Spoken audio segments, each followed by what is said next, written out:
Good evening and welcome to the Henry Schein Dental Academy webinar series. My name is Adam, Marketing Specialist, and I'll be your moderator. Tonight, we're welcoming three speakers, Jennifer Rohde, Robin Connors, and Ben Oliver.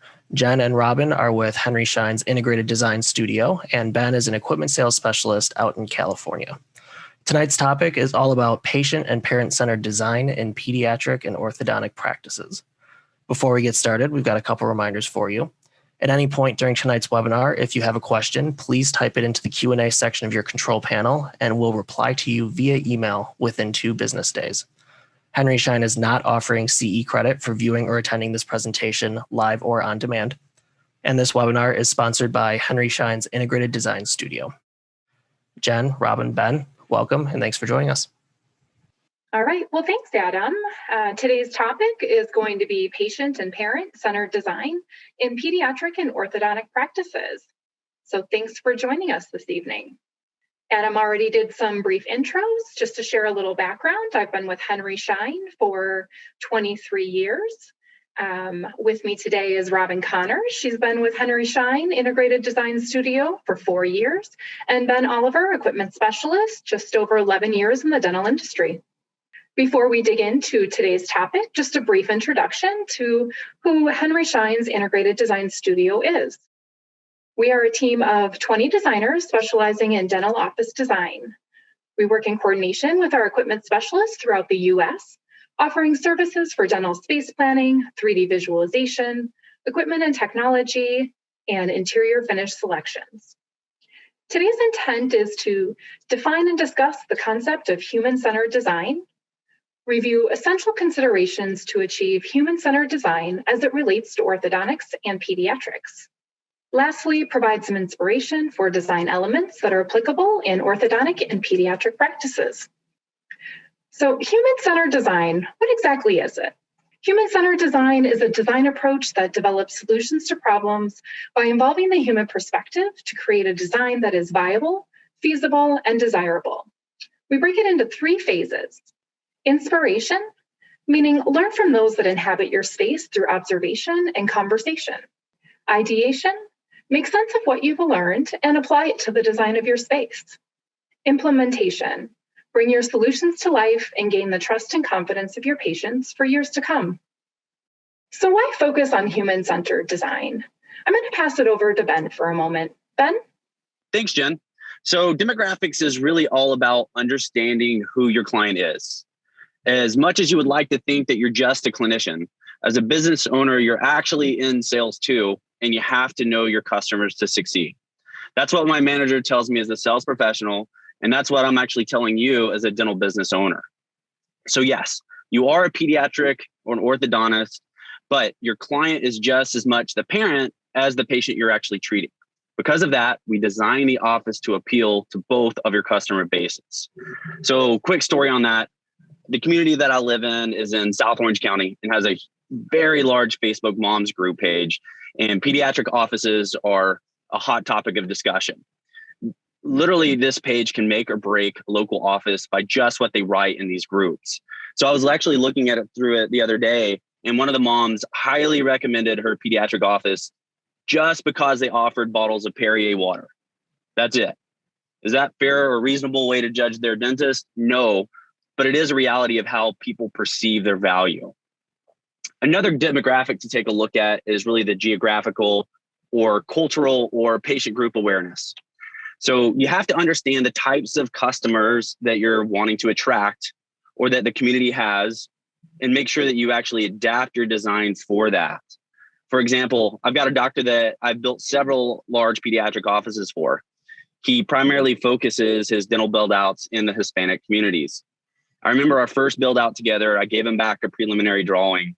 I actually thought it was great. He looked at it quickly and told me to double the size of the waiting room, even though the size we designed it for followed all of our standard sizing guidelines.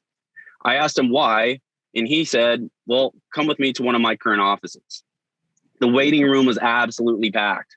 He said, Ben, Hispanic communities bring more children and family members to the appointment, even if those specific children or family members aren't receiving the treatment that day. So from then on, he got very large waiting rooms. We have to adapt to what we're doing. So we also have to design for growth. The range of ages you're looking to attract and market to is a huge factor in your office design. We will get more into the interior design elements later, but the interior design and layout will affect the age range that you can attract. We're seeing more and more office design with a more neutral look and feel so that they can broaden their patient pool.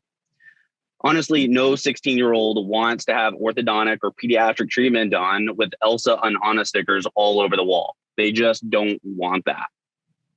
So, pediatric to ortho. It's one of the most natural fits that you can possibly have in the world of dentistry. In the past year, I've been part of over 10 pediatric or orthodontic projects, and only 2 have been just one or the other. It's a combination that makes sense. It's a combination that the DSO community has capitalized on for years and is now becoming the norm in the private sector as well. Having the ability to expand your range of services in the future is only going to help you, even if you currently don't have plans to do so. Now, more females are joining the ranks of dentists every day. In fact, over half the graduating dental class this year are going to be female. We are seeing many female dentists that want to be business owners and raise a family. Having a practice that caters to a multi-specialty environment really allows an owner doctor that only wants to practice 2 to 3 days a week to sublet or partner with another female doctor, orthodontic or pediatric, that wants to do the same. It's really all about options. The more doors you leave open, the more opportunities you're going to have. So now let's go to Jen to discuss the essential considerations to make when it comes to human-centered design. Thanks, Ben. That was some great insight. So leading into human-centered design, taking a closer look at essential considerations. We're going to break it down into 3 considerations as it relates to pediatrics and orthodontics. We're just going to touch on them briefly here, and then we'll each be digging into these topics. So starting with welcoming and comforting, you want to make sure to create a space that all those who walk through the door feel welcome. It's essential to follow ADA guidelines to make sure you can accommodate all guests. Think about incorporating various amenities that make others feel comfortable, reduce stress and anxiety. And then, of course, we want to enhance the sense of safety within the space. Time optimization, we want to create a versatile yet multifunctional space, and also enhance convenience for both staff and patients. Lastly, we want to create an experience, give them a reason to come back and tell their friends by creating a multi-sensory experience designed for engagement and making sure to incorporate and reinforce your branding throughout the space. So before we dig into each of these topics, we're just going to take a high-level look at the plan that we've developed and we'll reference throughout today's presentation. The space that we've created supports both ortho and pediatrics. We've broken it down into 3 zones, starting with the public zone. As you can see here, this encompasses your waiting area, your business office, consultation, and patient restrooms. Followed by the treatment zone. This is going to encompass your treatment spaces, sterilization, lab, imaging, and other support areas. Lastly, our private zone, you can see that it's tucked off to the side, away from patient view, but nicely connected to the treatment area for easy access. And as you can see here, within these 3 zones, we've created structure and organization, and naturally, we've created a nice flow throughout the space. So if you take a quick look at that reception area, you can see that there's a circular flow in and out all around that space. It easily filters into the pedo and the orthodontic side. All right, let's dig into the first consideration, welcoming and comforting. I think we've all heard before that you never get a second chance to make a first impression. So it's really important to create a space that's going to make your guests feel welcome and comfortable from the very moment that they step in that door. You can start by providing some visibility to the greeter, just like you see here, making sure that those that walk in have a clear sight line from the entry. And you might also want to take it a step further, lower this front counter, so if there's children entering the space, they can also see a smiling face back at them. Some additional recommendations would be to make sure that you're creating an open space, applying a defined color palette, and adding thoughtful design accents such as layered lighting or varied seating that you see here.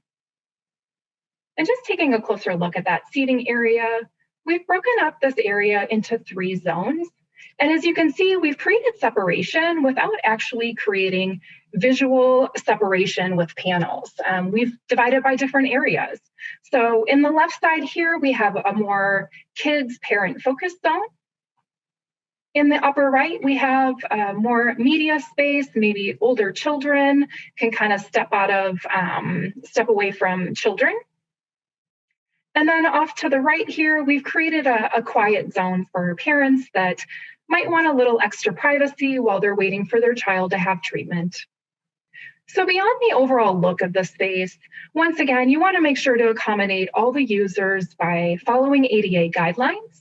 And you might also want to consider some additional amenities to make them comfortable.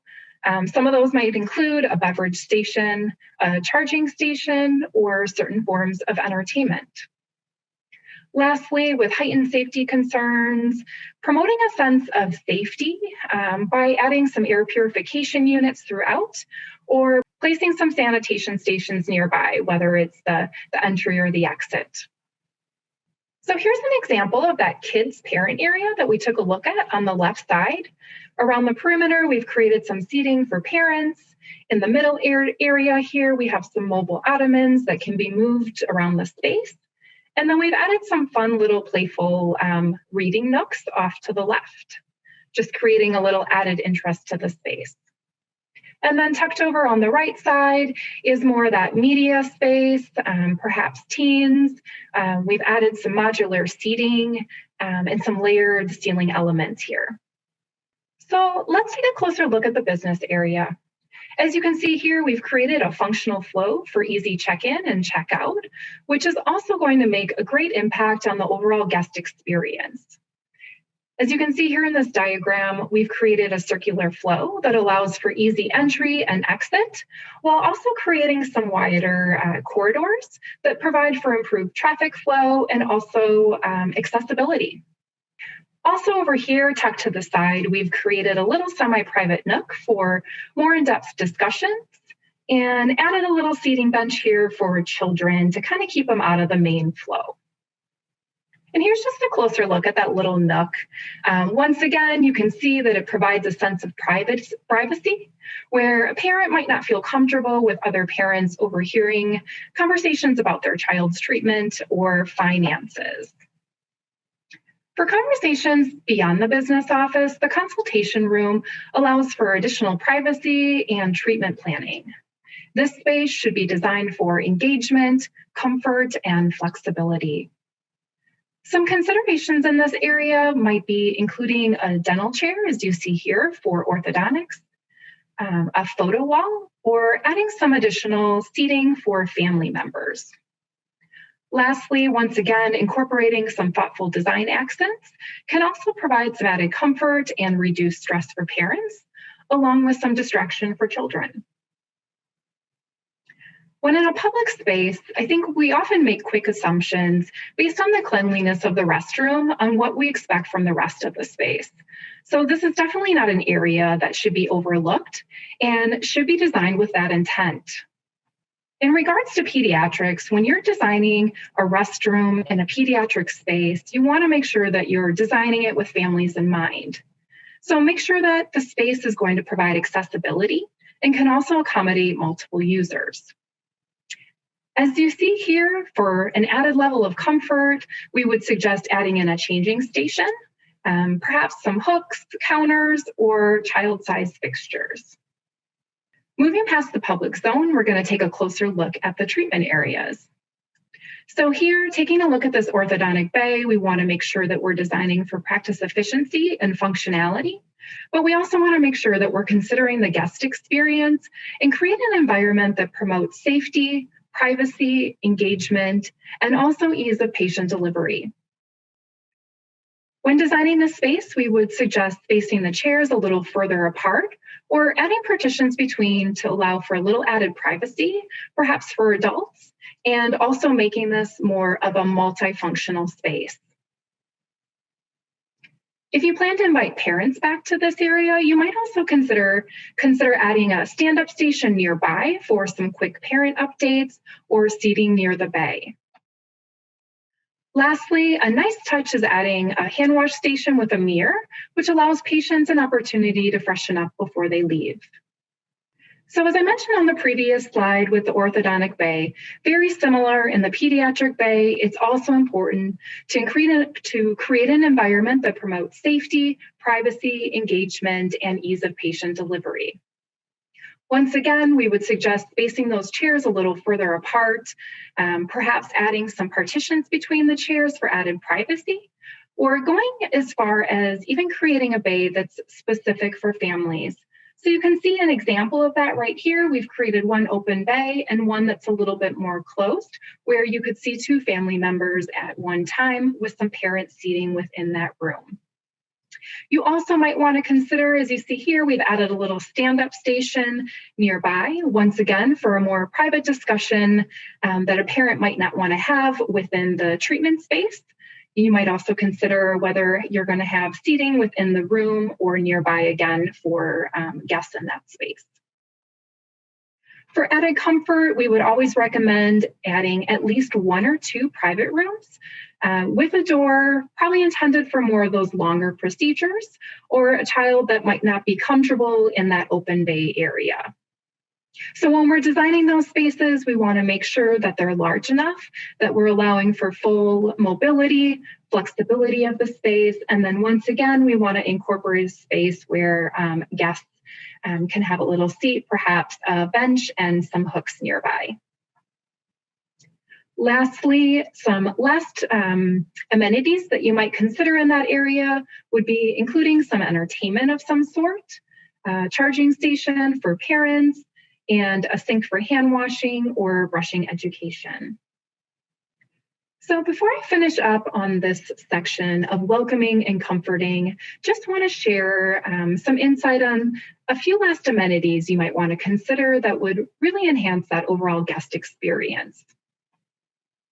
I think over the past few years, we've all seen more and more accommodations for nursing mothers in public spaces, whether it is the pods that we've seen at the airport or just a small lockable room with a label outside of the space.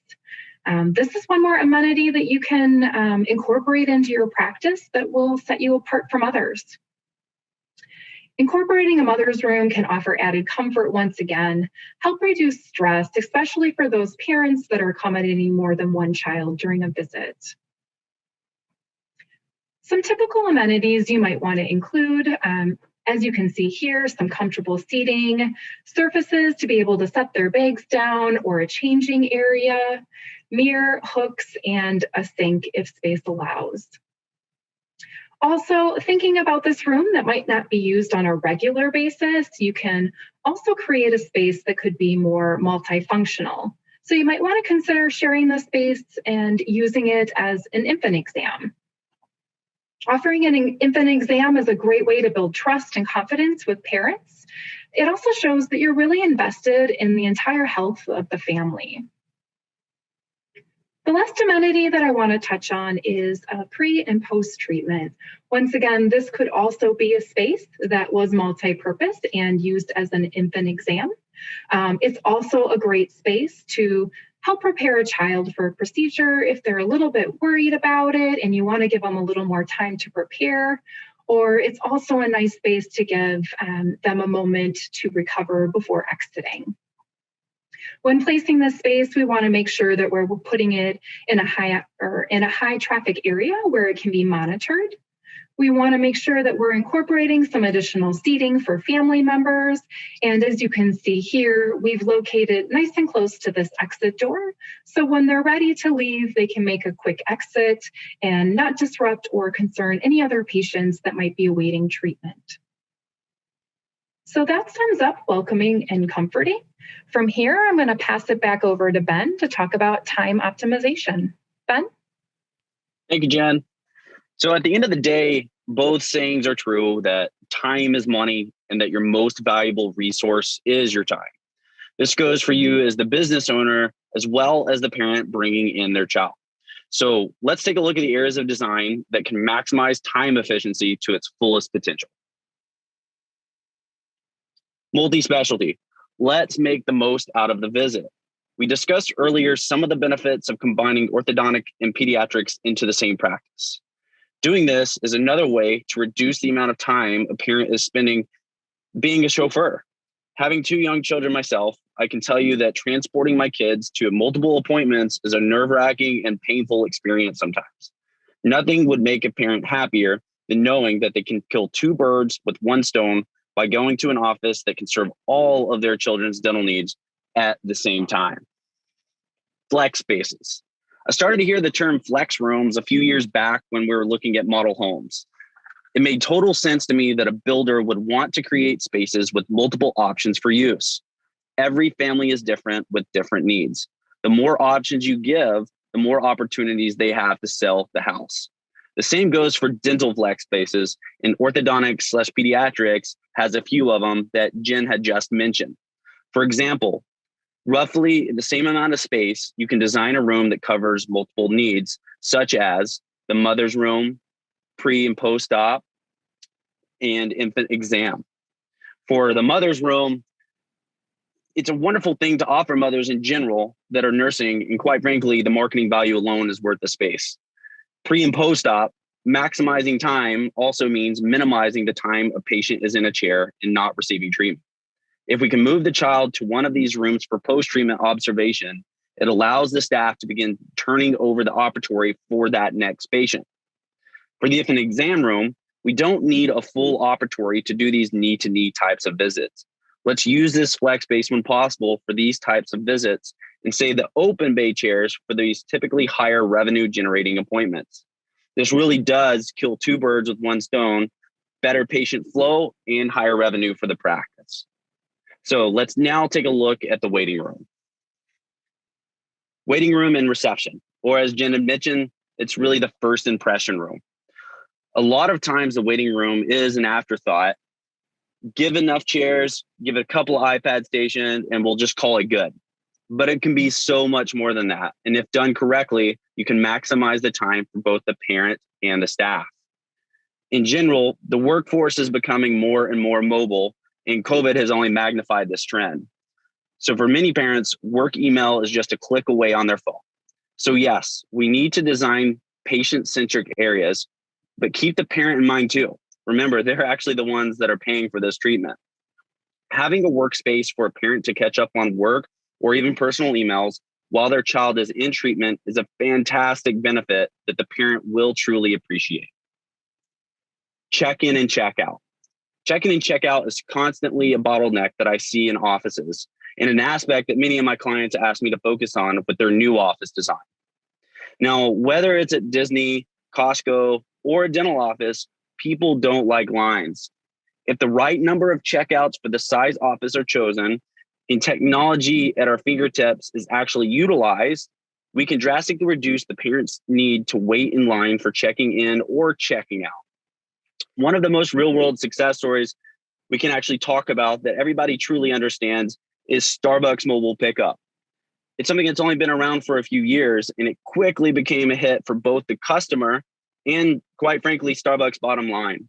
So really think about offering new patient forms online, mobile booking, a check-in kiosk, and reappointing and even possibly payment in the back office, depending on the workflow. Lastly, let's look at multiple entry and exit doors. If the shell dimensions of the space allow for it, multiple entries and exits from front office to back office further decrease bottlenecks and create a much more streamlined workflow for the patient and staff. Now, I personally live in Southern California, which is absolutely known for the traffic.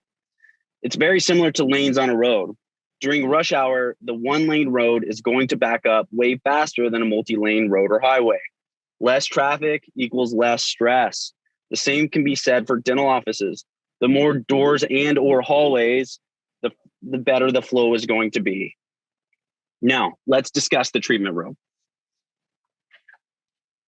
We are seeing a trend in pediatrics for more private operatories within the space, and those private operatories are becoming a bit larger than it was designed in the past.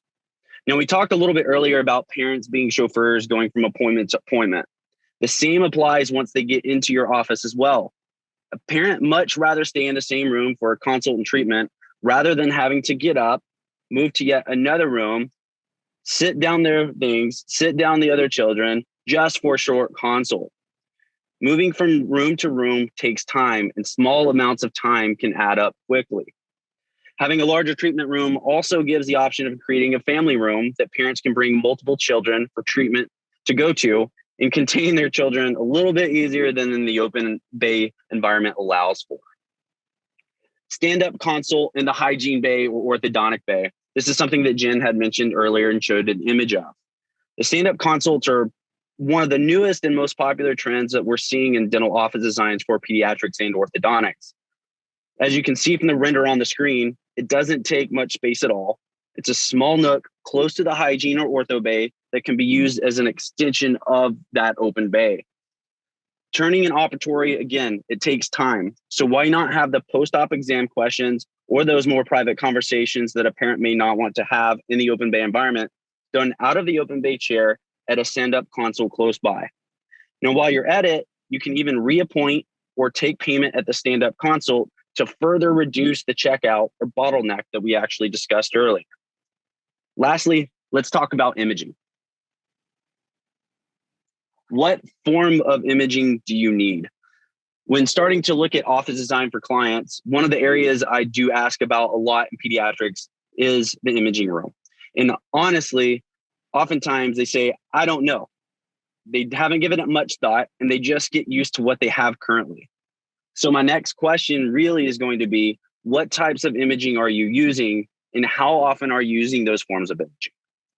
With the increased use of dental technology, some offices' new patient imaging include 2D pans, intraoral bite wings, intraoral camera images, intraoral scanning, and extraoral photography.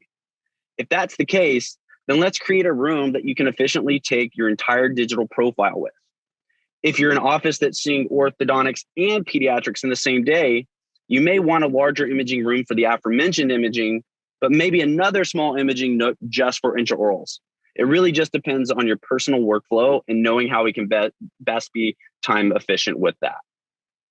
Location of the imaging room. You often see the location in a centralized area towards the front of the office and on the way to treatment. It seems like a natural spot to place it, and sometimes it's going to be. But depending on the layout, we have to keep in mind creating bottlenecks towards the front of the office. In the layout Jen showed in the beginning of the presentation, we located the imaging in a centralized location for efficiency, but not an area that would disrupt flow from front office to back office. Digital processing and imaging review. Pediatrics is one of the only times you're actually going to see the use of a phosphor plate system used anymore. If you are an office that uses a phosphor plate system, we have to design the space to process and view those images. We try to place this processing outside of the imaging room so that it doesn't keep the next patient from having images taken while you process the last patient's images. But we do want to keep it close by for time efficiency. We also put it in a discrete area to consider patient privacy concerns of viewing the images.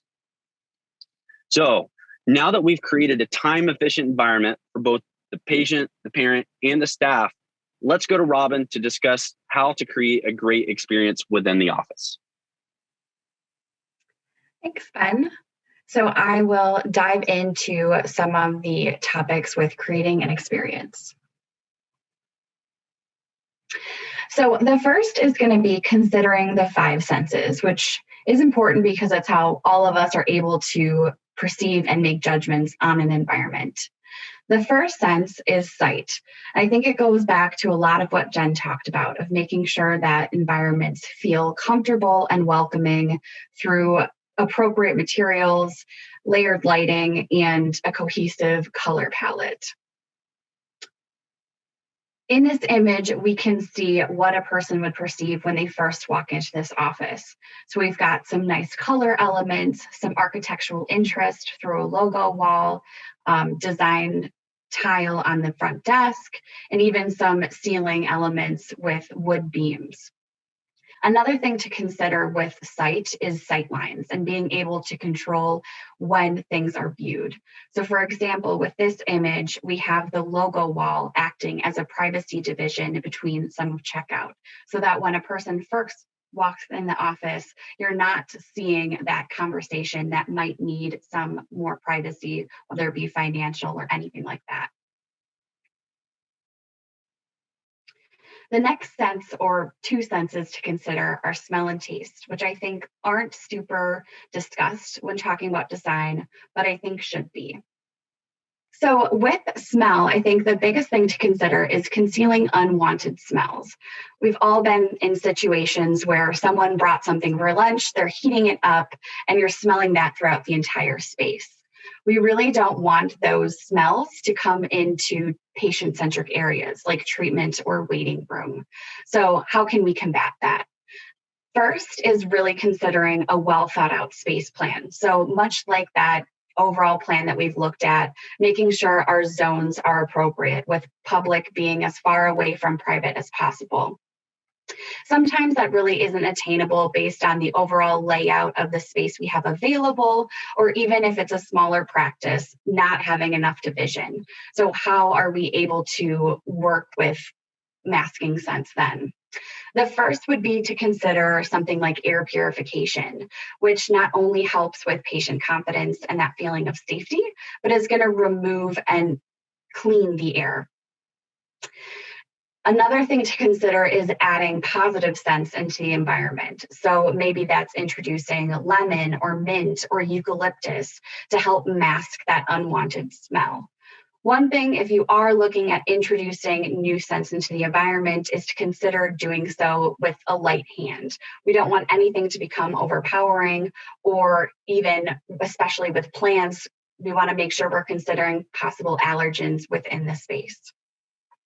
Another thing along with smell is a little bit more fun, a bit more patient-centric. Considering scented stickers or prizes to give to children after treatment is a really cool idea that engages that sense of smell. It really leaves a memorable impression that the child is walking away with at the end of treatment. Another thing, more so with taste, but definitely focused on the child, is considering multiple flavors of toothpaste. I don't think this is a new idea, but it is nice that a child can have some control over what toothpaste they're using. So maybe you do it in a way that there is a flavor of the day, or they order it like they would at a restaurant, or even if you're doing one of those pre-treatment surveys, that they're able to indicate what flavor that they want. So when they go back to treatment, it's all ready and set up for them, and it feels like they were thought of even before they came in. Lastly, with smell and taste is considering a beverage station.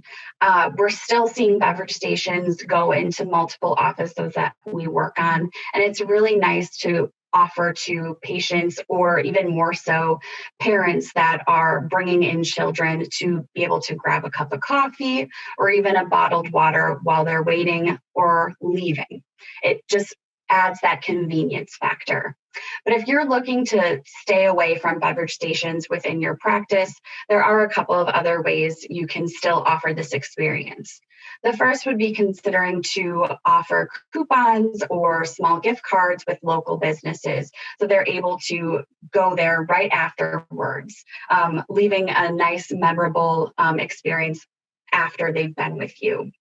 Another is considering partnering with a local business, so that, especially if a patient is having a longer procedure, they do that initial survey indicating what their favorite drink is. And when they're checking out, that beverage has been delivered and can be handed to them as a bright end to their overall experience with you.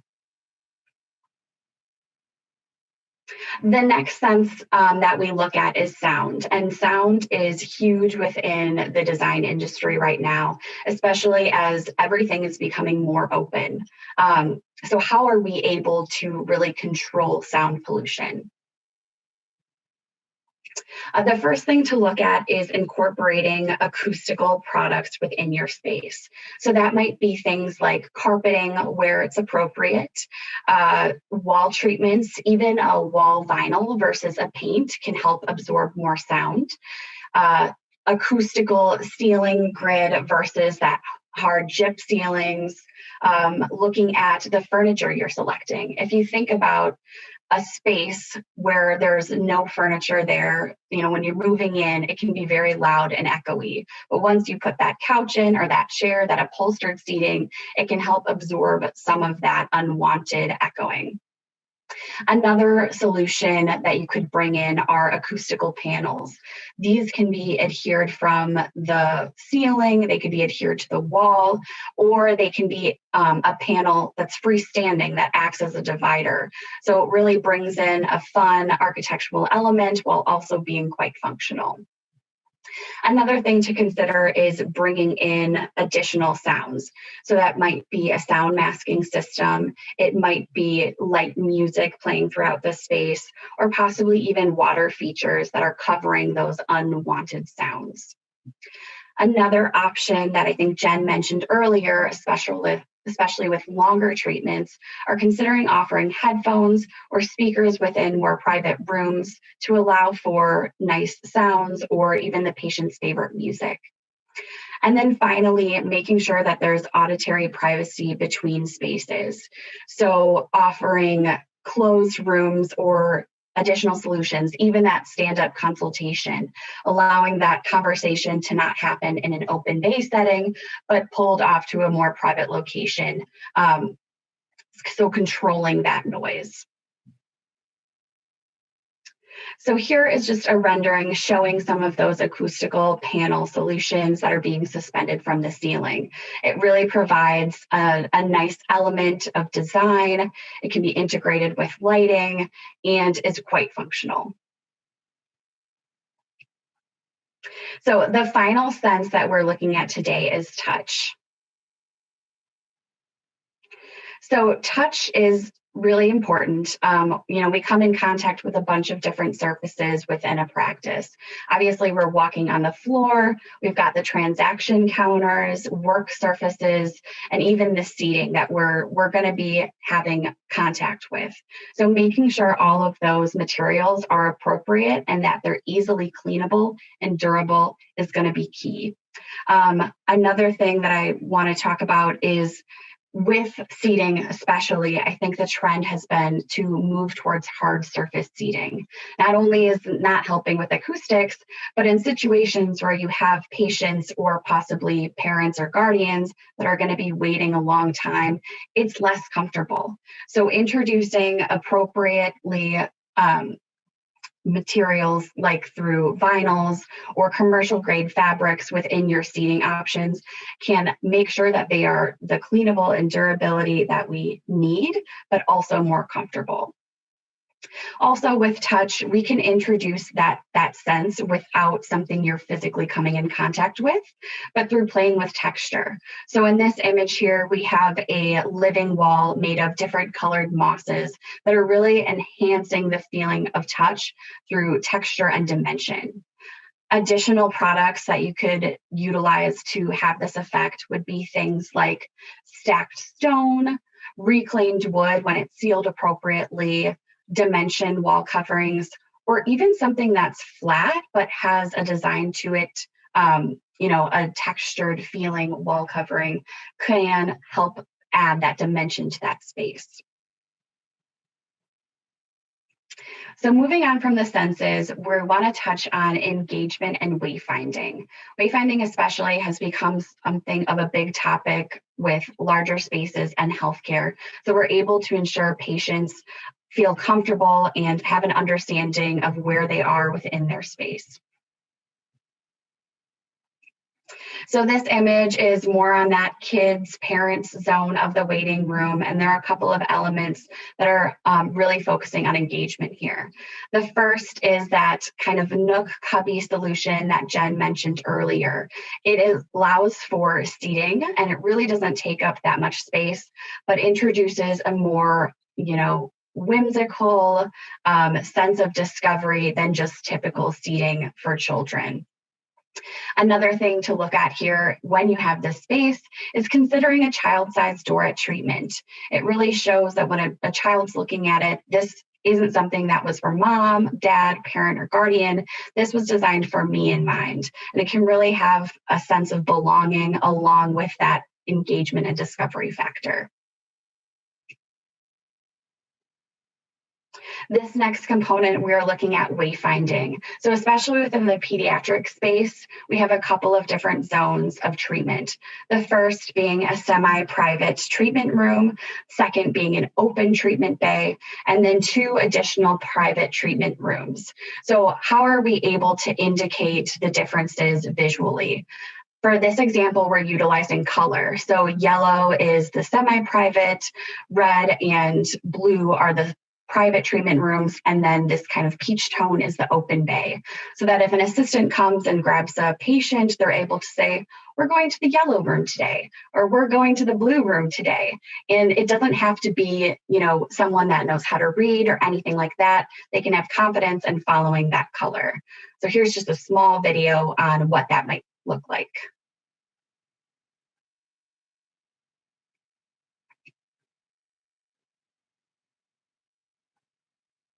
So while this is a really cool installation, there are definitely ways you can incorporate that are a little bit toned down.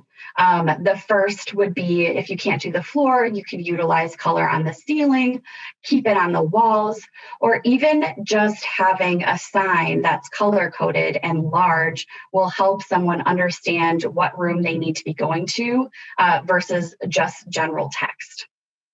This image here is kind of showing a little bit more of that wayfinding with the color associated with the room, but we're also looking at another opportunity for engagement, which is sterilization. I think within pediatric offices, it's pretty common to try and hide that sterilization behind a wall so as not to overwhelm or scare the patient. But I think even more recently, we're seeing the need to show off that this sterilization process is happening to ensure the feeling of safety. So how can we do that in a way that feels engaging and is less scary, really? So here we've done it where we have a couple of different windows at different heights that allow for someone to look in, see parts and snippets of this process, but not feel overwhelmed by seeing the whole piece, and is a little bit more designed in an interesting way than simply glass.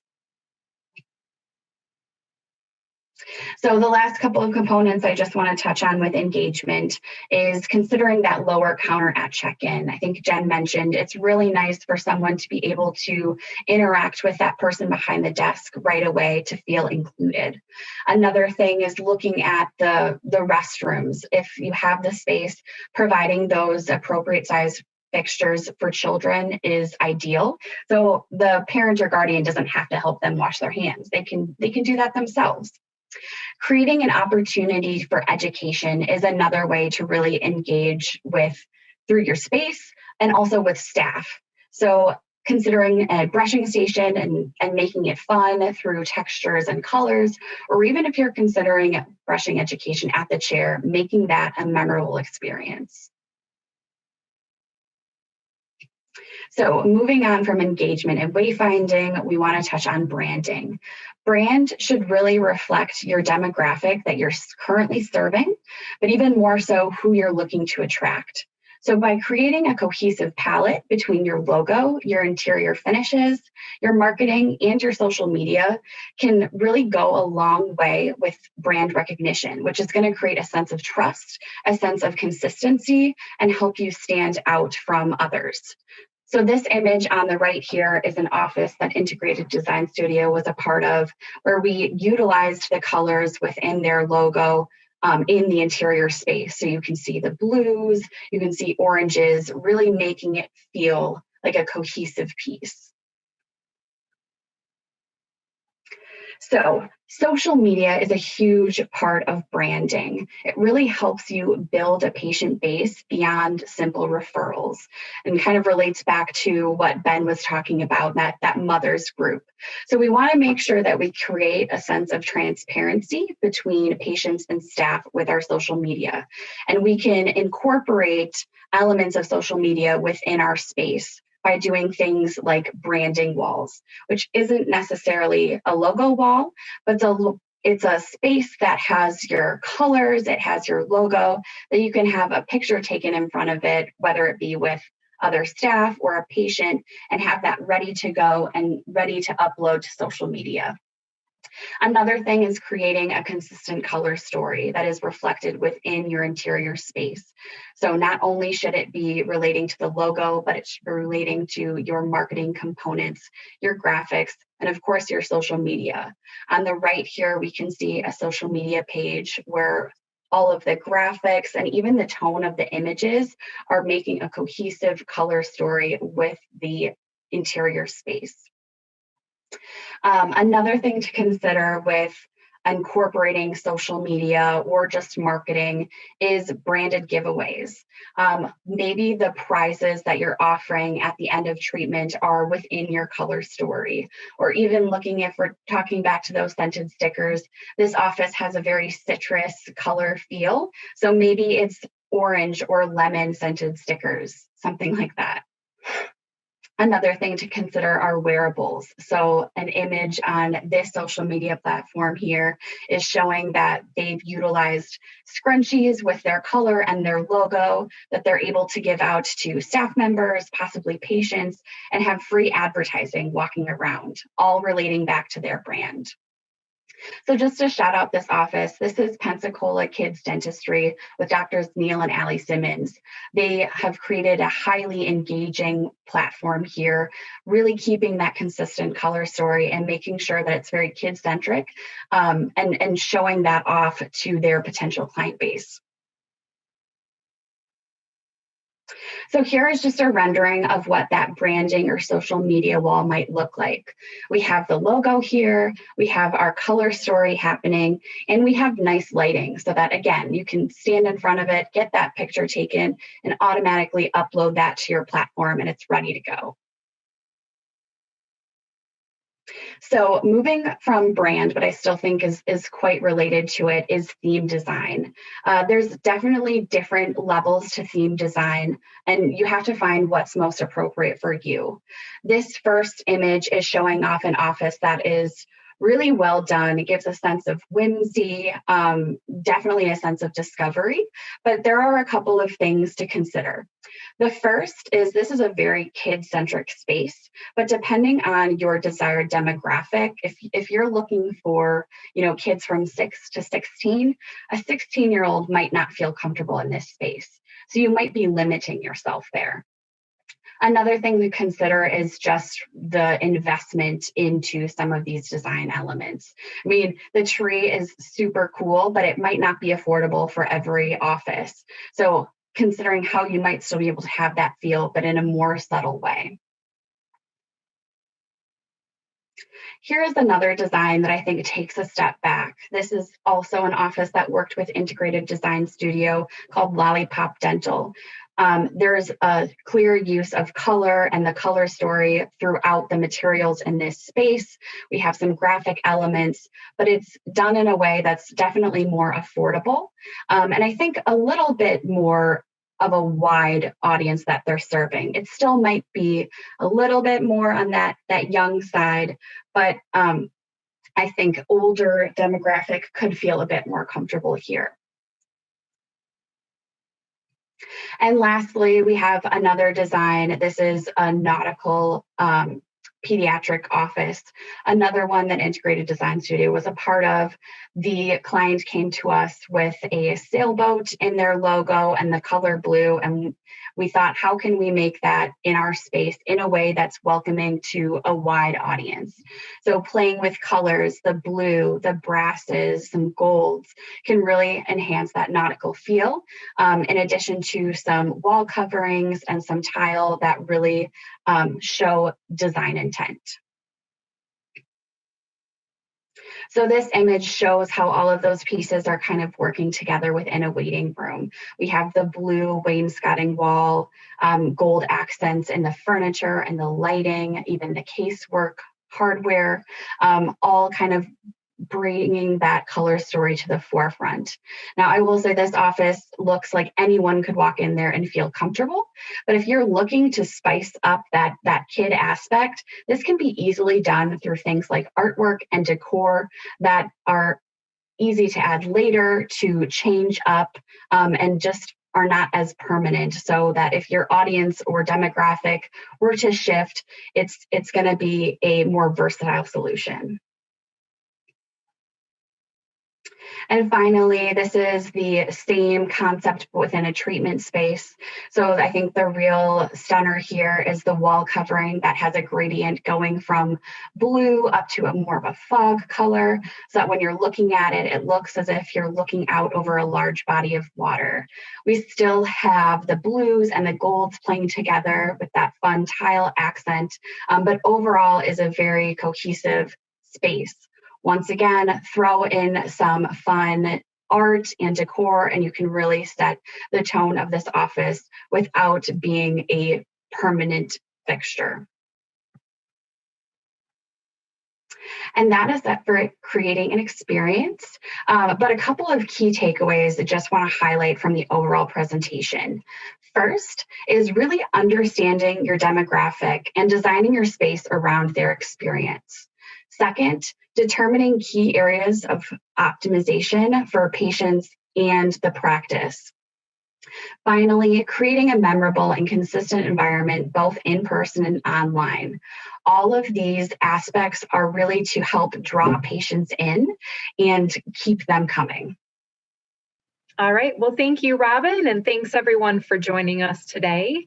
We definitely want to try and keep in touch. If you have any questions or want to learn more about what you heard today, you can reach us at 800-336-8397, or you can check us out online at Henry Schein IntegratedDesignStudio.com.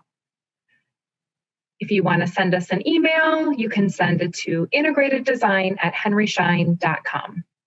Thanks again for joining us. We look forward to hearing from you. Awesome. Well, thank you all for your time this evening. If anyone has additional questions about office design, again, feel free to contact the Integrated Design Studio team at the links or phone number on your screen, and definitely give them a follow on social media as well. Additionally, if anyone is interested in attending future Henry Schein webinars, visit henryscheindental.com/webinars for our upcoming schedule. As a thank you for attending tonight, everyone will receive this recording via email sometime in the next week. Thank you all for joining us, and we look forward to seeing you back here soon.